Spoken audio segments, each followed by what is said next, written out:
검찰의 수사 상황과 관련돼서 저희가 오늘 새로운 내용 보도해드리겠습니다.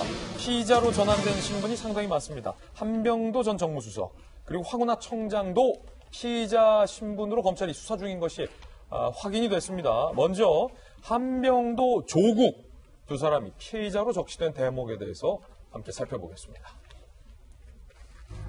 자, 조국 전 장관은 유재수 감찰 무마 건으로 피의자, 게다가 구속영장도 청구됐어요. 그런데 전혀 다른 건이에요, 이거는. 그렇죠.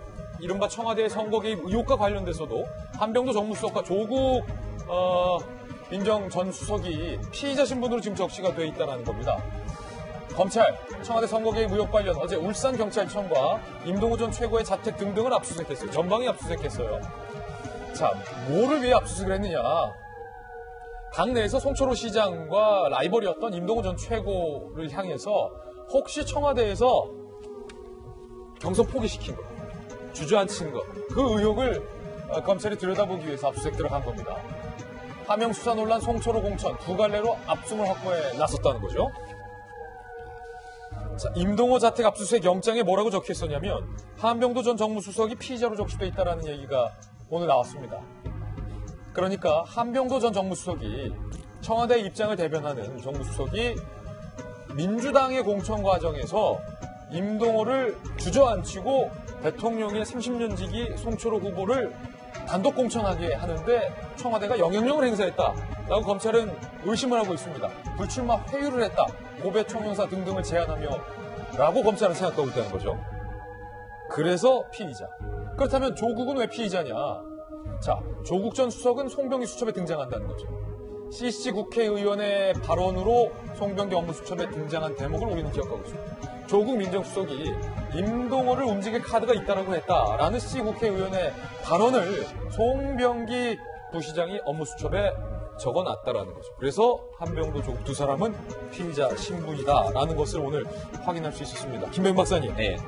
그렇기 때문에 임동호 전 최고위원의 자택을 압수수색한 거였군요, 검찰이. 네, 그러니까 임동호 전 최고위원의 피의자라고 본 것은 아니고요. 임동호 전 최고위원이 수차례 이제 검찰에 가서 조사를 받고 있는 상황인데 가기 전에 언론을 통해서 얘기했던 내용들과 다녀온 다음에 얘기했던 부분들 몇 개가 말이 좀 엇갈리는 게 있습니다. 하지만 분명하게 얘기하고 있는 건 지금 얘기가 나오고 있는 것처럼 한병도 청와대 전 정무수석이 친한 사이고 한병도 전 정무수석으로부터 이런 인사에 관련된 여러 가지 얘기들이 오갔다. 거기에는 고배 총영사, 본인이 얘기했던 오사카 총영사 등에 대한 내용들도 있었던 것 같고요. 자리가 오갔다. 그런 상황들 때문에 최종적으로 결과를 봤을 때는 울산시장 더불어민주당 선거는 경선을 치르지 않고 임동호 전 최고위원이 배제된 채 송철호 시장이 단수 공천됩니다. 그러면 처음 시작과 끝 그리고 그 중간에 있었던 송병기 부시장의 메모 이 모든 것들이 다 하나처럼 연결이 돼 있거든요.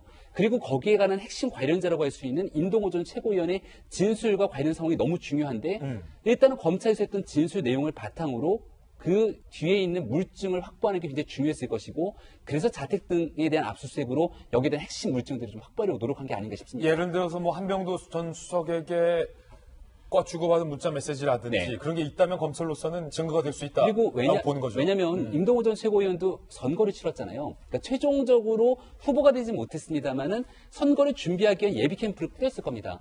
여기 뭐 선거를 나가보셨던 분들이 여러 계신데요. 본인이 공천을 받았든 공천을 받지 않았든지 간에 내가 선거를 치렀으면 그 선거를 치르기 위해서 했던 많은 기록 자료들을 선거 끝나고 나서 폐기하지는 않는 걸로 알고 있거든요. 여기 누가 나를 도와줬던 명단부터 시작돼서 많은 일지들, 기록들이 남아있을 건데 그런 것들을 혹시 가져가지는 않았을까. 그리고 만약에 그런 뭐 통화 내용이라든지 아니면 추가적인 기록들을 바탕으로 송병기 시장의 수첩에 나와 있는 것, 부시장의 수첩의 내용과 그동안 일련의 상황들이 일치하는 뭔가가 나오게 된다면 이건 청와대를 향한 수사가 급물살을 탈 수밖에 없지 않는가 이런 생각이 들고 있습니다. 예컨대 선거에서 손을 떼야 하는 청와대가 민주당내 경선에 개입을 했다라는 의혹이잖아요. 네. 임동호 전 최고를 주저앉히기 위해서 무언가 오갔던 게 검찰이 확보됐다면 이건 수사의 급물살이다라는 건데